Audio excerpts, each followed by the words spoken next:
Hello everyone and welcome to the Chrissy B Show, and we are of course the UK's only TV programme that's dedicated to mental health, well-being and success.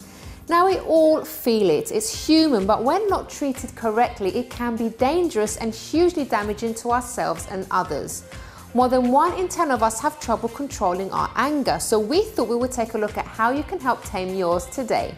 Here to help me to do so is our psychologist Dr Audrey Tang. Then I'll also be hearing from chiropractor Anna Garstin on how she has handled a multitude of anger in her life, from her parents' divorce to abusive partners. Nutritionist Lily Soutter will then be on hand to give us her top tips for controlling anger through food that you eat, and later on in the show we'll be featuring a good cause aimed at helping those managing depression through letter writing. Then I'll be giving you my top tips on how you can channel your anger productively. Now in the UK we are an angry bunch. 20% say they have ended a relationship or friendship because of their anger, whilst nearly 2/3 of us believe that people in general are getting angrier. Well, over half have no idea where to seek help from for their anger issues, despite 84% of us agreeing that people with anger issues should seek professional help. Older people are less likely to report having a friend or family member with anger problems than younger people, with Lambeth in London laying claim to being the angriest borough in Britain. Well, as you get your head around all those angry stats, let's hear some of your thoughts. Leanna says, I have no room in my body for fear, I have no room in my body for anger, I have no room in my body for resentment and hatred. Ines says, when you're not sure whether you have an anger management issue or people around you are just so annoying.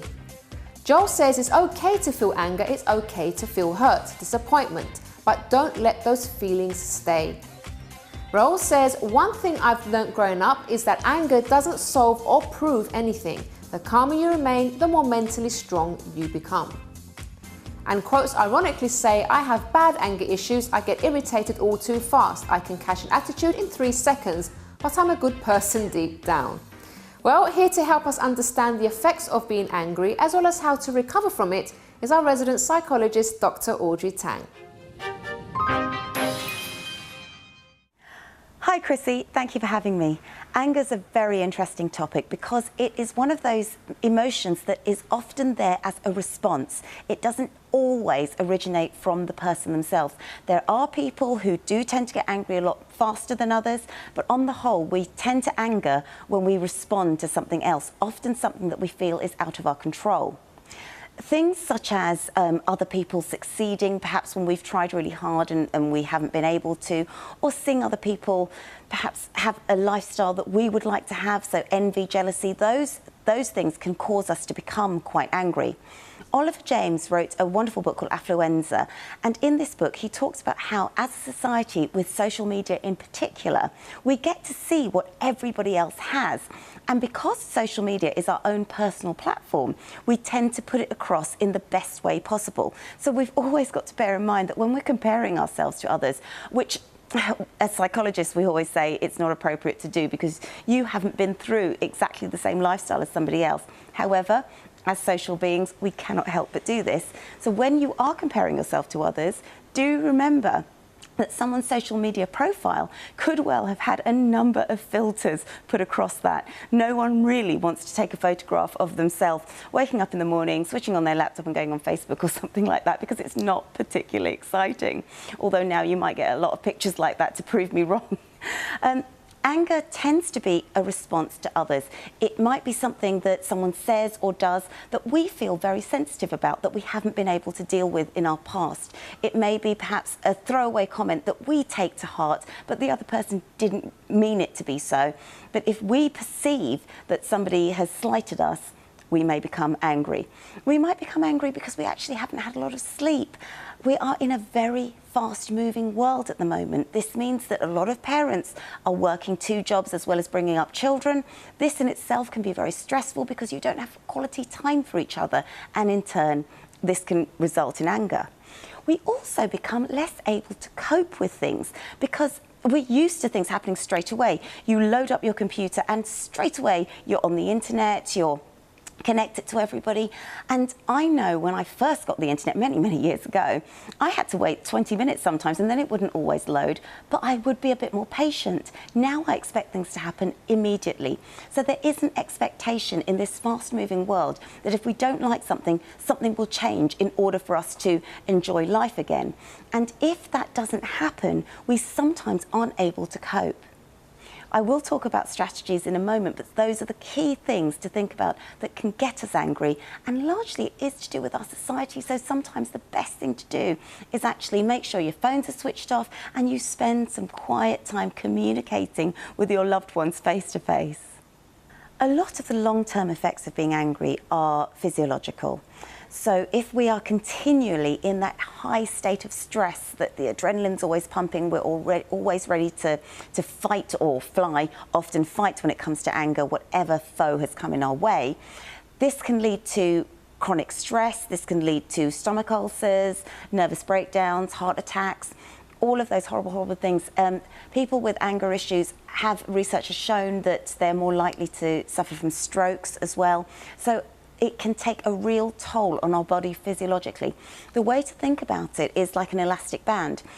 If you stretch an elastic band to the point where you cannot stretch it anymore and you keep it in that position, one of two things will happen. It's either going to break, or when you let go, the elasticity will have gone and it will never get back to its original shape.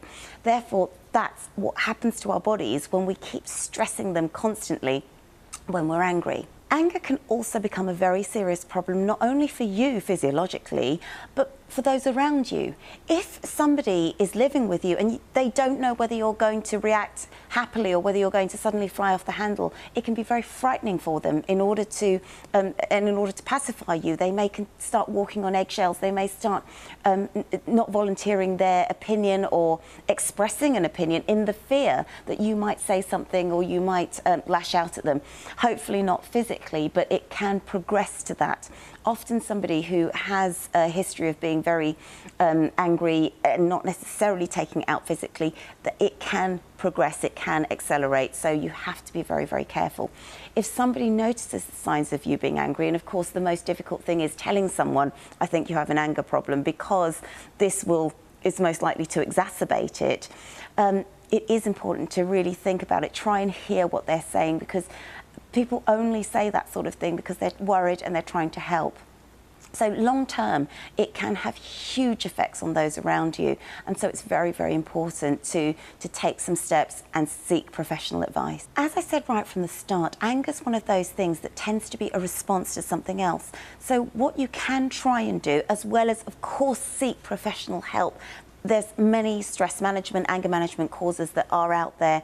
For men, in fact, they call them stress counselling, anger counselling, or consultancy now, just to make it sound a little bit less mental health orientated. So look for consultancy, anger consultancy, stress consultancy, as well as counselling or management courses.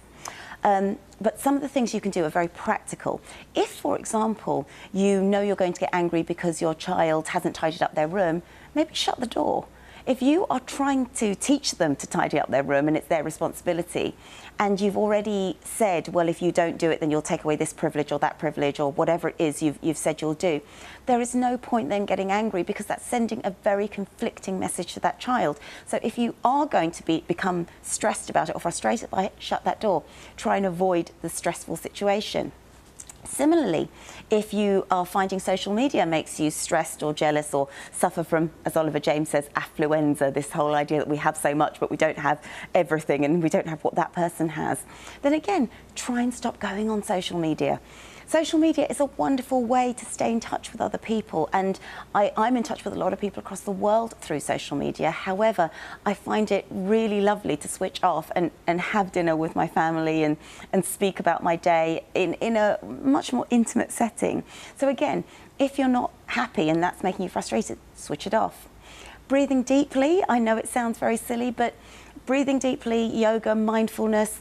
Now, I know people who perhaps work on a very short fuse would find yoga or Pilates or those sorts of classes a little bit stressful because they are quite as relaxing as they are.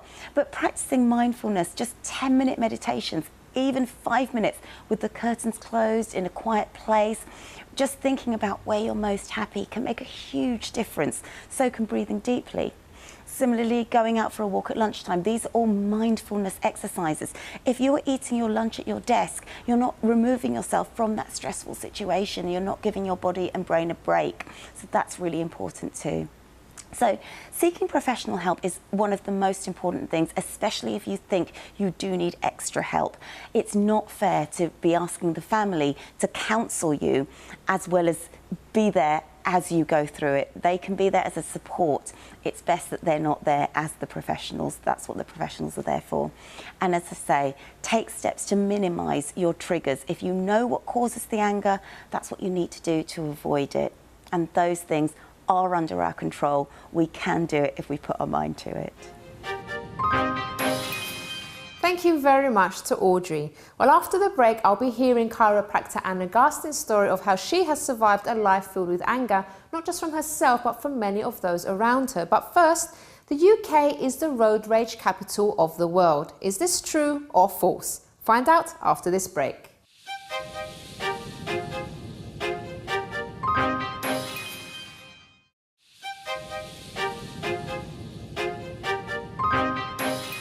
Welcome back to the Chrissy B Show, everyone, your TV program for all things related to mental health and well-being. Well, before the break, I asked you if the UK was the road rage capital of the world. The answer, unfortunately, yes. A poll by Gallup found that over 80% of UK drivers had been victims of road rage and only 14% showed any remorse. So not one of our finest qualities, I'm afraid. Well, my next guest knows a lot about dealing with anger and I can't wait to hear her story. We welcome back Anna Garstin. Hello, Anna. Hi, thank you. Lovely to have you back on, Anna, because you did come, you're a qualified chiropractor. Yep. And you actually gave some brilliant tips, by the way, on how to look after our backs. And if you want to check those tips out, you can check out our YouTube channel, Chrissy B Show. But you're here to talk about something completely different today. I am. You've been through a lot of anger in your life, starting from when you were a child. Can you tell us about that? Yes, so when I was 4 years old, my parents divorced, and it wasn't a very friendly divorce. And both my parents, they remarried fairly quickly, and my mum married somebody who was great, and my dad married somebody, and they didn't get along as well, so they argued a lot. So yeah, that was hard growing up, and every time I remember, because I used to live with my mum. And so every time I went to visit my dad, I just remember there was a lot of arguments, and we used to leave the house just to wait till they finished arguing. Who were you angry at? Was it your parents were divorcing? Was it the fact that there were now these new arguments that you were having to deal with? What was the root of the anger, would you say? So I don't think I wasn't the angry one. It was more people around me. They were angry, and I think it's affected me in how I deal with decision making, and all decisions that I've made in my life, I realize now in recent years, has been based on certain things and decisions that I made when I was younger, because of having this kind of anger and fighting and things around me. So you never actually felt angry yourself, or maybe a little bit? No, I think everybody has a different way of reacting or responding, and I'm the sort of person who I don't get angry because I don't like anger, because of how it affected me. Yeah, so I tend to be sad more if I feel anything. But the anger just made me. I think it made me think that if people don't like you, they will leave. I made so many decisions, based on that, which I realize hasn't always served me. So Anna, fast forwarding a little bit now, you found yourself in other situations where there was anger surrounding you. Can you tell us what happened? Yeah, so another situation which I've lived with for many years was that it's now my ex-husband, but he had a lot of anger issues, I guess I will call it. So he used to, instead of getting sad or quiet, he would blow up and get really angry. So coming from my background with not liking confrontation and anger and things, it was hard, because I didn't want to confront him with dealing with anything. I just stepped back and just had to be quiet. And but how was that making you feel, though, not saying anything? Wasn't that making you feel worse? It's not good, because it kind of, you lose yourself Yeah. I think. But it's really hard when you kind of tiptoe around on eggshells because you don't want to make the situation worse. It's horrible. And particularly because I got 2 children as well. We have 2 children. And I didn't want them to experience growing up with people fighting because that's, I hated that when I was a kid. Yeah. So I tried to just keep the peace and the calm and, trying to, for their sake. But how did that affect you mentally, having to sort of deal with all that and not being able to say anything and trying to protect your children at the same time? Yeah, what were you going through? I don't think it's healthy you have to express your feelings because if you try to just bottle everything inside, it eats you up inside and eventually... Is that what was happening to you? Yeah, I think eventually it just makes you ill and it makes you feel really sad and unhappy. And then what happened after that? So you were in this situation with your then husband. How did things progress? How did the relationship pan out? Well, because I'm quite an understanding person and quite a forgiving person naturally, and I just want everybody to be happy and get along. So I was very I forgave him for his behavior because I knew that there was certain reason for why he was behaving in that way. Okay. But it got to a point where I thought this isn't a healthy relationship, and it's not being a good role model for our children to grow up thinking this is a normal marriage. Yeah. And we did a lot of work trying to see how we could make things better. Yeah. And one thing that we did was we went to a personal development event. Okay. And they have a particular day where they concentrate just on relationships. And everybody who goes to that event knows that it's a little bit of a make it or break it situation. Oh, interesting. And I went there hoping that coming away I would feel like, I get it now, I know how we can fix it. But it was the complete opposite to happen to me. Wow. So I had a big eye-opener there. There was one of the coaches actually came up to me because he knew all about the situation. We were working together for the whole week, and he asked me a question that changed everything for me. And he said, Anna, how would you feel if your daughter was in this relationship? And that just absolutely, it would destroy me to know that she was as unhappy as I was. So that made me... That is such a clever question to I know, ask, isn't it just gave me so much clarity. You don't realise sometimes how much you put up with, but if it was the same thing happening to a loved one, you wouldn't stand for it. No, so what I realised in that situation was that Yeah. if it's not okay for my daughter to be in a relationship like that, how can it be okay for me? Yeah. And that Exactly. it took me from fear of, oh my God, what am I going to do if I'm going to get divorced, or how the kids going to react, and what's going to happen to my business, and all these kind of fear that come in, it just completely vanished, and I just knew that every cell in my body knew that there was the right thing to do was to go separate ways. All right. And I think if you have a really clear and strong reason why you want to do something, it makes it that little bit easier. Okay. So after you divorced and you started to move on, what else happened to you, and how did you deal with it? Well, so it's very easy to be angry, isn't it? And you want to hold on to things, and you want to blame people, and you want to blame the world, or why is this happening to me?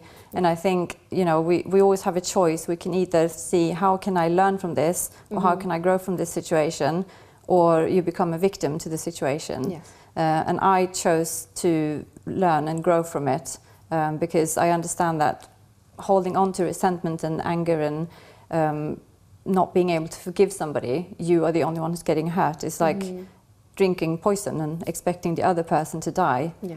You are the only one who's going to suffer from that. So I've done a lot of work on myself and a lot of personal development and mindset, and working with gratitude and forgiveness. That's really what's helped me to move forward without being angry, and there's no hate. We've actually separated on really good terms because we've both done a lot of work on this, just because I think want to try to, even though I didn't want to get divorced, because I promised myself never to do that to my kids because of what I went through, but to try to give them as good experience as it can be.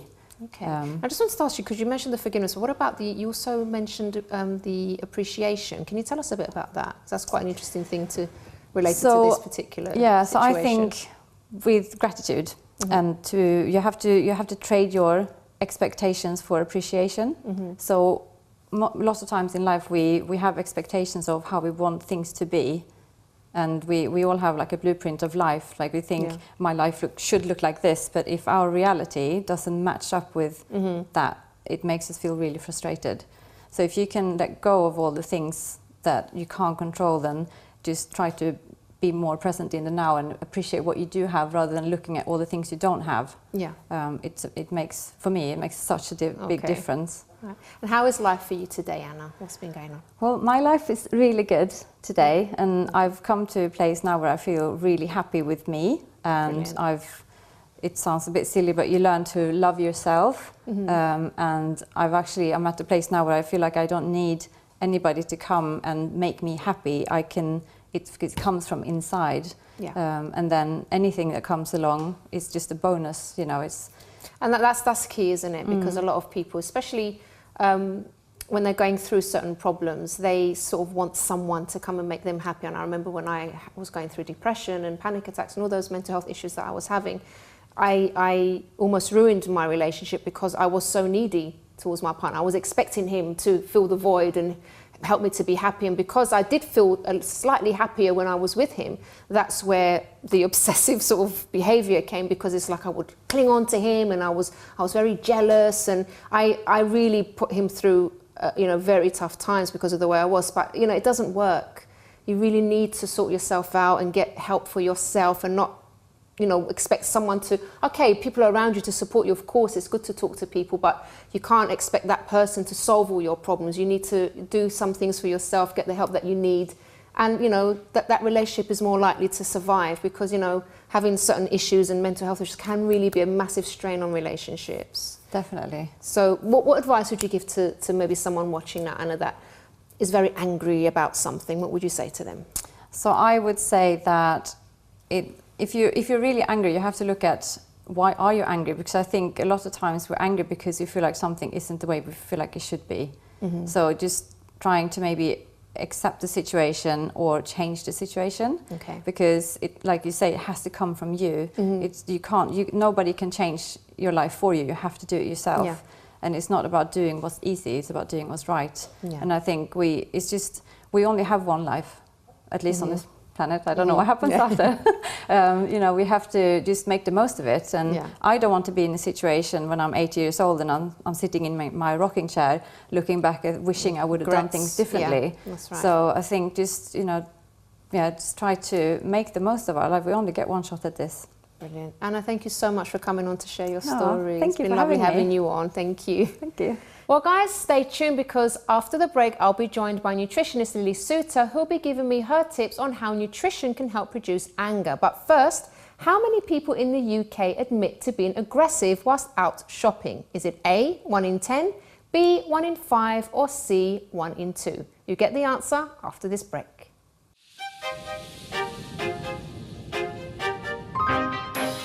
Hi, I'm Chrissy B, and my show is all about improving your mental health and being happy. Join me every Monday, Wednesday and Friday at 10 p.m. on my channel Sky 203. Visit chrissybshow.tv for more information and subscribe to our YouTube channel Chrissy B Show. You can also follow us on Twitter and Instagram at Chrissy B Show, and on our Facebook page, The Chrissy B Show.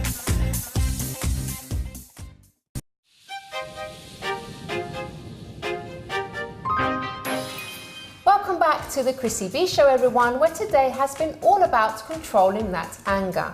Now, before the break, I asked you how many people in the UK admit to being aggressive whilst out shopping. The answer, 1 in 5. That's around 13 million of us. We're here to make sure you buy the right foods for reducing that anger is our lovely nutritionist, Lily Soutter. Hello, Lily. Hello. Lovely to have you back on the show. Thanks for having me. Now, this is quite an interesting one. Is there really a link between what we eat and anger issues? Well, there is a growing body of evidence emerging to suggest that the way we eat, it can affect how angry we feel. And some of the research is actually focusing on trans fats. So these are really sort of unhealthy fats. And the science has shown that those who have a greater consumption of trans fats, there is an association with greater aggression. Right, so trans fats are actually found in all fried foods. They're found in baked goods like biscuits, cakes, pastries. And scientists think that this link is because these trans fats sort of interfere with the metabolism of really healthy fats called omega-3s. Omega-3 fats are so essential for brain health, for affecting the way we think, the way we feel, especially our mood. So they're absolutely vital as part of a healthy diet. So it's just an interesting concept, and I know that there has been a study which has been done in the UK on prisons where they actually gave young men multivitamins, some multi-minerals and some omega-3 supplements, and they saw a 37% reduction in sort of violent offences. Wow, that's amazing, isn't which it? was interesting. It is one study, so we can't obviously, it's not do necessarily more conclusive just to find but out, it's very interesting sort of emerging research. So from the healthy fat side of view, omega-3 fats are found in all oily fish, so in sort of mackerel, in wild salmon, in herring, in sardines, and anchovies. So 2 to 3 portions of oily fish a week are absolutely essential. And I guess vegetarian sources are things like sort of flax seeds, which are also called linseeds. And they really should be ground before eating if you want to obtain those healthy fats, purely because the body can't really break them down. So always have ground flax seeds in your fridge. Chia seeds are another source of healthy omega-3 fats as well. So. Both things that I have in my store cupboard at home. So Lily, what are you going to be making for us today? So I'm going to be making some filled red cabbage cups, which will be filled with some butternut squash. We've got some healthy fats from avocado. We have blended some olive oil in with the butternut squash as well. Topping it with some protein-rich chickpeas and also some pomegranate seeds and some radish as well. It smells lovely. And it's really a dish for balancing blood sugar, which obviously I can just talk to you about in a second when it comes to anger. But how we make it is we just get one red cabbage leaf, which you can just pull off. And this actually can be a replacement for sort of white refined carbohydrates or white toast. So you have it raw, or can you steam it as well? You can have it raw. If you steamed it, it'd probably become a little bit floppy, but it does taste really, really tasty when it is as it is, really. So it's full of antioxidants purely because you can see it's sort of like a purple colour. So, and then we fill it with butternut squash, which I've mashed. You can steam the butternut squash and then you just pour a little bit of olive oil, or you could drizzle some flaxseed or linseed oil in there for the healthy omega-3 fats, and it just tastes really tasty. So we little bit of seasoning in there as well, and then you can also add a bit of pepper, and then we just literally fill the cup with the butternut squash. So butternut squash actually is a source of carbohydrate, but it really helps to balance blood sugar because it's not too starchy and it's so fibre rich as well. And so you fill the... I actually just like to, sometimes I just have, I bake butternut squash and I just cut it into chunks and just put a bit of olive oil on it, a bit of salt, lemon. Oh, lovely. Amazing. And that's what you could do, you can pre-bake this as well. So once you've filled this is making me so hungry. We then top it with some avocado. So avocados are full of healthy fats. So you just halve the avocado and then you slice quite carefully. Avocados are so versatile, aren't they? They really are. And actually, little tip which not many people know, but most of the antioxidants are found just in, you see that green area around where the outer I know when you skin is. scrape all that off and just... and it's very dense in antioxidants. So you just use a spoon to carefully place avocado in. And again, you said any time of day you could have this: breakfast, lunch, dinner, snack. Any time. Probably maybe not so much breakfast. You can eat it for breakfast, but I don't know many people who would. But usually a snack, dinner, lunch, any time of day. It's quite low calorie as well. So, but it's just amazing for balancing blood sugar. Next, we need the protein source. So protein is absolutely vital for that, balancing blood sugar. And I've got some chickpeas here. So literally just dollop in some chickpeas. And then some radish as well. So just pull off the radish. Ooh. What nutritional benefits the radishes have? So radishes are actually sort of a bitter vegetable, so they can help stimulate bile flow from the gallbladder, so that can help with fat digestion. Okay. They're also, again, as you can see, the bright colours, around it. Any colour is an antioxidant, which all has healthy benefits, especially anti-inflammatory benefits. Doesn't want to go in there. Doesn't want to get eaten. And then top it. I'm going to put it on the plate first of all. Lovely. And then we can top it with some coriander. So coriander leaves and any dark green leafy vegetables are going to be rich in magnesium meals. So and then a few pomegranate seeds. That looks amazing. And some lemon as well. Is that very healthy, very low in calorie? It's relatively low in calories, but it's really, the aim is for balancing blood sugar, to get all the antioxidants you need to get the healthy fats into your diet. And, you know, it's not the easiest thing to eat, but well, at least you can't eat it quickly. It's super tasty, and what we're really trying to focus on is removing white refined carbohydrates from the diet, too much sugar. You know, as soon as your blood sugar levels drop, that is when we start feeling irritable. That's when we start feeling anxious and tired. And, you know, you could ask anyone if they haven't eaten for a long period of time or they've skipped meals, they tend to feel pretty tetchy. It's all about balancing blood sugar. Well, that looks absolutely lovely.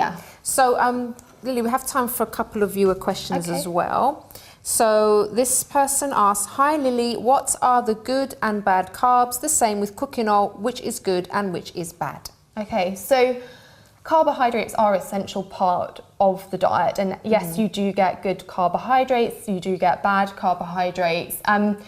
What you need to avoid are those white refined carbohydrates, so anything like white bread, white pasta, white rice, white flour. And what's happened is with white carbohydrates, they've actually stripped or taken the outer bran layer off the grain or off the cereal grain, and that's where all the nutrition lies. That's where all the vitamins, all the mineral, all the fibre lies. And as soon as you strip that sort of brown layer off that grain, you're left with basically quite a nutrient poor energy source, which will hit your bloodstream very, very quickly. It will break down into sugar very quickly, which again is not going to be great for blood sugar levels. So it's focusing on unprocessed foods in their natural state, you know, looking at if anything whole grain or brown in the supermarket is going to be great, but also other carbohydrates which aren't grains, like sweet potato, beans, lentils, chickpeas are amazing as well. And we can't forget that you do find carbohydrates in vegetables, but just to a lesser extent. So for example, the carbohydrate source here is butternut squash. You find carbohydrates in all fruits as well. So cool. That's nice. And about the oil, she's asking about the cooking oil as well. What's the best oil to use? What's good and bad? With cooking oils, what I would say is if you're sort of cooking to high temperatures, then we really should focus on using some kind of saturated fat, purely because it's got a high smoke point. So by that I mean it doesn't get damaged at high temperatures, so it just stays intact. The structure stays intact, and it stays in its whole form and as healthy as it can be. As soon as you start sort of cooking with delicate oils, especially vegetable oils, it damages their fats because they're so delicate, and the structure changes of that fat, and it becomes sort of more of a trans fat or an unhealthy fat, which is not good for us. So with cooking oils, I would say cook with good quality organic butter, cook with coconut oil, even ghee as well. If you are going to use something like olive oil, then go for extra virgin. Its smoke point is lower than butter and coconut oil, but it's still an oil you can cook with, but just don't cook to really, really high temperatures. What if it's in the oven? Because sometimes I like to sort of put vegetables in the oven and drizzle with olive oil. Is that okay? There are so many health benefits from olive oil, which are amazing. Just make sure that it's not really, really high temperatures, because we don't want to damage the fats. Avocado oil is another one you can cook with, but any other oil, I would say use as drizzling oils on your food. Okay then, brilliant. Next question. Hi Lily, do you have any ideas for how I could pimp up my porridge in the morning? It's getting pretty boring just with honey. Okay, so there's tons of ideas. Almond butter is absolutely amazing. It's very indulgent, it tastes great, and you don't really need sugar as well with it, because it's just so indulgent. So you can drizzle almond butter over your porridge. Cacao I never thought of doing that before. That sounds lovely. It's very tasty. Yeah. If you want more of a sort of chocolatey breakfast, then cacao nibs, so that's sort of raw chocolate, are super tasty, and they give you that, chocolatey taste, but without the really high sugar content. Okay. Full of antioxidants and magnesium as well.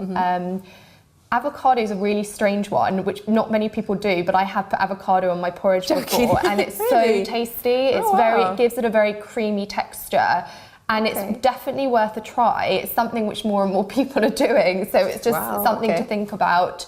And obviously any fruits, again, pomegranate seeds are amazing. Passion fruit as well is amazing. It just looks good and it tastes amazing. So brilliant. Okay, I think if you can answer this one in 30 seconds, what's a good source of protein that isn't meat? This person's asking. Tons. So you've got eggs, you've got fish, you've got tofu and tempeh. Tempeh is a fermented form of tofu. Okay. Beans, lentils, chickpeas, all those sort of pulses, nuts, seeds, and yogurt. Greek yogurt has the highest protein content out of all the yogurt. Full fat, right? So you can go for full fat. Yes, I love it. Lily, thank you so no much. problem. You've been amazing Thanks as for having usual, me. and we'll see you again next time. Yeah. Thank you. Right, guys, so after the break, I'll be hearing from our Good Cause of the Week recovery letters, who'll be telling me all about the huge benefits that can come from letter writing. But first, can you tell me what year the post office was invented? Was it A, 1930, B, 1920, or C, 1860? I'll give you the answer after the break.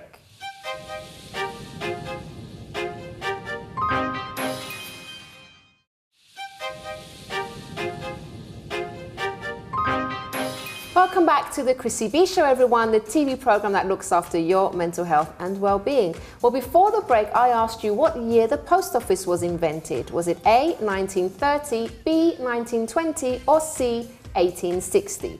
Well, it was in fact 1860, changing the face of how we communicate with each other.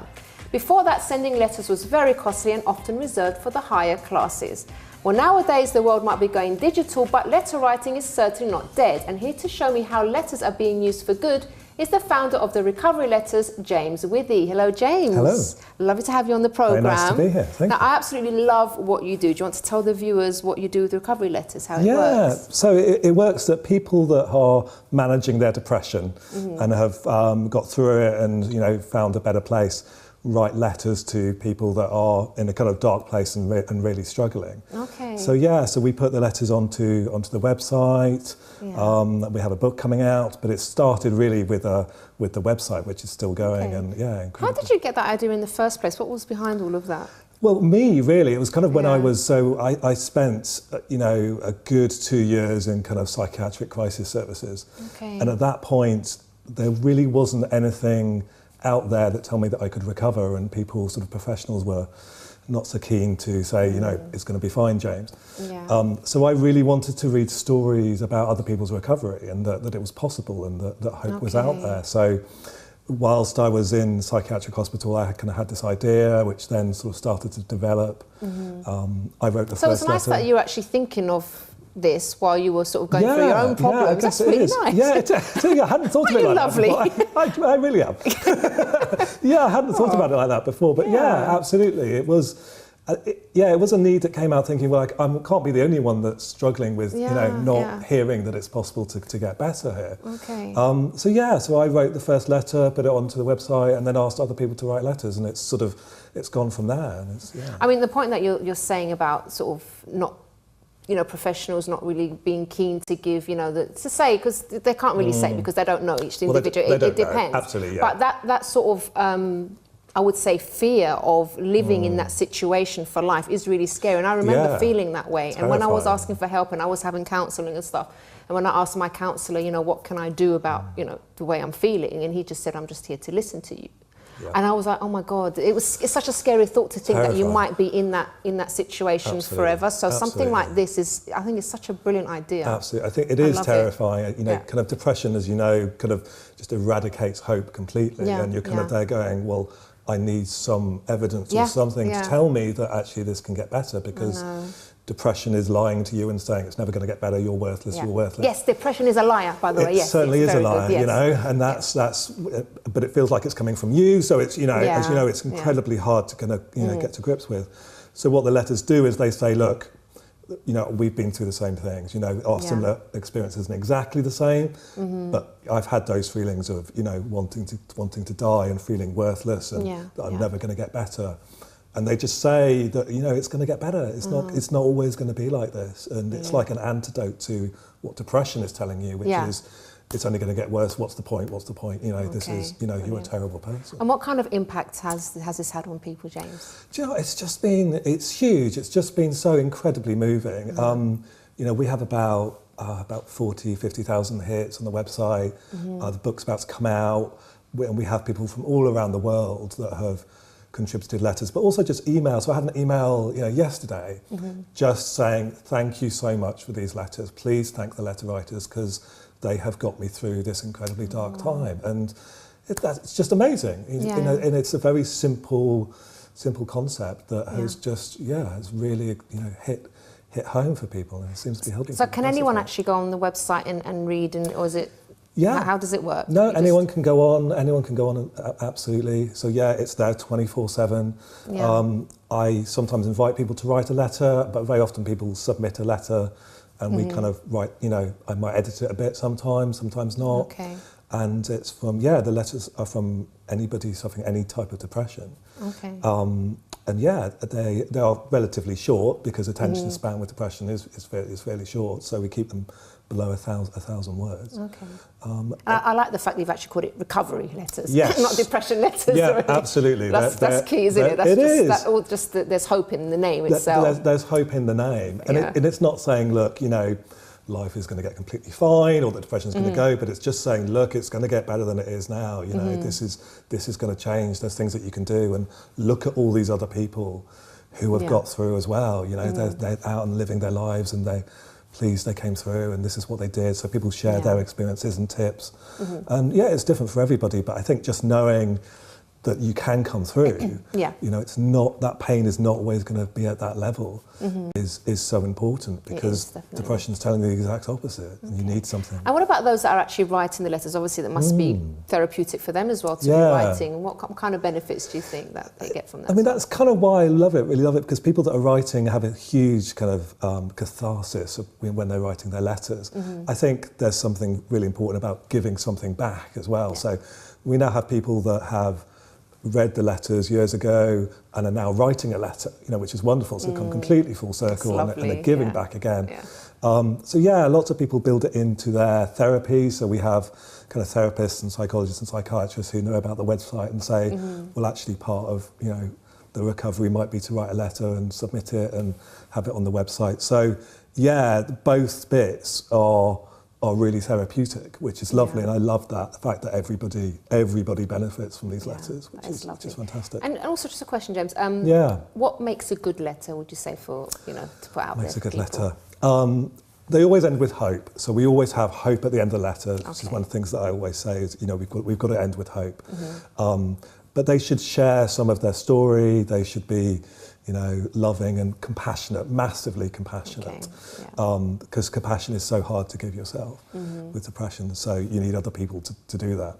So they're compassionate, they're understanding, they share their story, and they always end with hope. They always end up saying, look, this is going to get better. Brilliant. And that's so important. I absolutely love what you've done, James, and you are doing, and all the best. What about the future? What are your plans for it? Yeah, I mean, lots of kind of different directions, really. I'm kind of working with charities to do letters specifically for teenagers and young people. We'd like to get them translated into more languages, which would be, we have some already in some languages, but really love to do that. We have a book coming out, which is great, because having a physical object, you know, a lot of people have talked about that. But I think targeting maybe some more young people and different groups. And the Samaritans were very keen for us to try and translate them into as many languages as possible. They talked a lot about having them in Polish, so for the different communities. So I really want to pursue that. You've got a lot of work to do, haven't you? I do. I better go and do it. Yeah, there's a lot of work to do. There's a lot of work to do. It's absolutely amazing, James. Thank you so much for coming and speaking about everything. My pleasure. And all the best, and keep in touch and let us know how it's going. Thank you very much indeed. Brilliant. Thank you. Right, guys, so don't go away because now it's time for my own tips.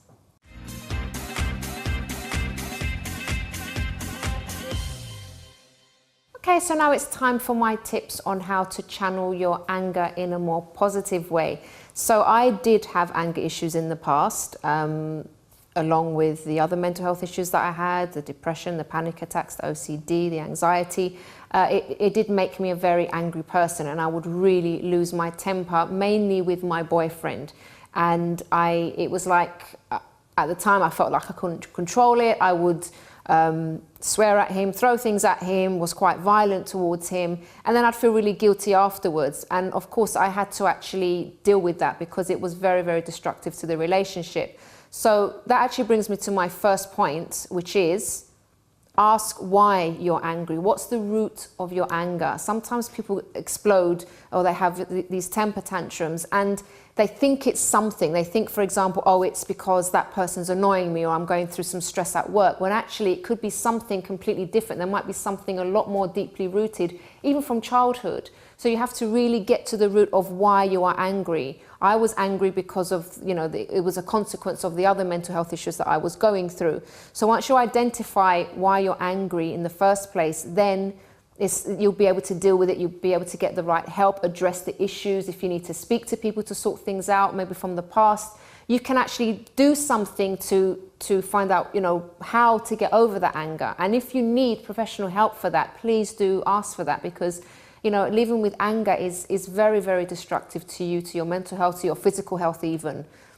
My second point then, take yourself out of the situation. So until you actually get to the root of your anger and start to deal with it, avoid what makes you angry. Or if you find yourself in that situation, walk away so you don't say or do something that you regret. Sometimes it actually takes a while to get to the root of an issue and to get the right help for it. So until that time, if there are certain situations that make you feel worse, if there's a certain person that kind of brings things up and makes you feel worse, try to avoid being in those situations or around those certain people. Obviously, if it's a loved one, if it's a partner, you can't really walk away from them because of that. So you just need to try and find ways of dealing with it until you get the help that you need. And my third point is that realize it's a decision. Sometimes people say, and I used to say, I can't control my anger, I couldn't help it, something took over, and I was just, I did what I did. But the thing is, if you really think about it, many people can actually control their anger, because if you think about it, if you were at work and your boss maybe said something that you didn't like and you were angry inside, but you wouldn't start shouting at your boss and throwing things at him and being, or at least most people wouldn't, you wouldn't start throwing things at him or her. You would somehow contain those emotions. So it is possible to actually calm yourself down, remove yourself from the situation and, as I said, just calm down. So it is actually a decision. If you start, and that's how I actually started to control my anger. Every time I would start to feel that this was when I was getting help, by the way, when I started to feel those, my stomach getting tight and my face going red and hot, then in my mind, I would be like, no, I'm deciding not to lose my temper. To be honest, it took a little while. There were times when I slipped up and, I was angry all over again, and I'd shout and say things that I regretted. But eventually, as I started to work on myself and started to work on actually controlling and deciding that I wasn't going to be angry anymore, it got better until, the anger problems completely vanished. My fourth point is practice makes perfect. As I said earlier, you may slip up, but keep at it. You will get there. And number 5, get angry at your problems. Now, this is a vital one because a lot of people channel their anger at other people and they explode and they say things that they shouldn't. Having especially something like a mental health issue can alter your behavior quite a bit. So why not try, instead of directing your anger towards people, direct your anger towards the situation that you're in. So if you say to yourself, as I did, as one day I learned, look, I'm not supposed to be going through depression. I'm not supposed to be feeling like this. I'm not supposed to be waking up every day feeling like absolute rubbish. I started to get angry at what I was going through. I started to turn the tables around and say, do you know what? I'm not putting up with this anymore. And there were times when I actually talked to the depression and I'd say, get out of my life. I don't want you anymore. And I channeled my anger towards the problem instead of towards people. And that actually is such a good thing, because it kind of makes you, it's your right basically to be happy. That's what I'm trying to say. It's your right to be happy. You have a right to wake up in the morning, look forward to your day, and not be going through all these issues that you're going through, not feeling like rubbish, as I said earlier. So claim that for you. Claim that and turn the anger and chase your problems away. And actually, I'd like to end on a quote from writer Mark Twain. He says, "Anger is an acid that can do more harm to the vessel in which it is stored than to anything on which it is poured." Well, guys, we have reached the end of today's program. But if you have something that you would like to share, an experience that you've been through that you think could help and motivate our viewers, please do get in touch with us. You can email us on info@chrissybshow.tv. You can also tweet us at Chrissy B Show, or leave a message on our Facebook page, The Chrissy B Show. And do visit my website, mylifeafterdepression.com, to find out how I beat all of my issues.